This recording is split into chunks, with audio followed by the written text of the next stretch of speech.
Ito ay mga dalandan kasama sa property. Dalandan itong area na to. Tapos ito yung boundary papunta doon sa ibaba. Ito. Ito yung boundary na ito.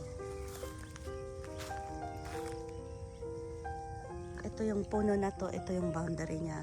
Hanggang doon sa may dulo na yon. Didiretsuhin mo ito.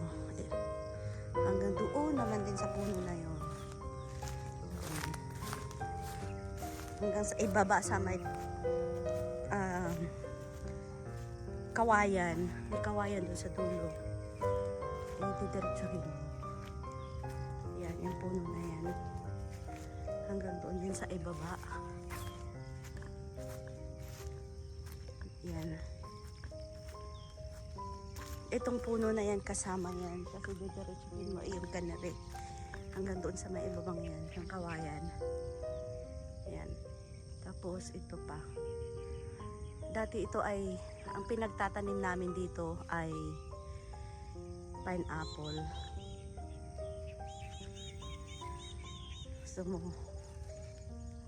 ayan, sinusunog yung lupa, ay yung mga damo para na madaling mabaliktad yung lupa pag kailangan na siyang taniman ulit.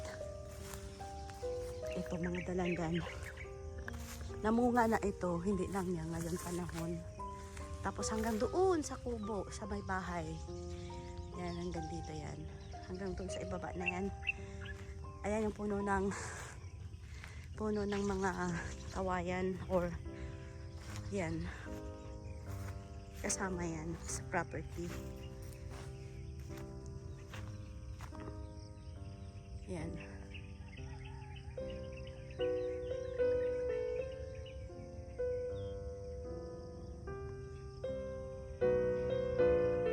Doon sa itaas na yan ang pagkaakyat hanggang doon sa may gate.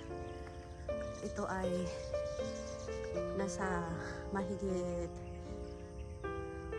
14,000 square meter, 14,000 square meter. Ayan. Sinusunog para yung damo ay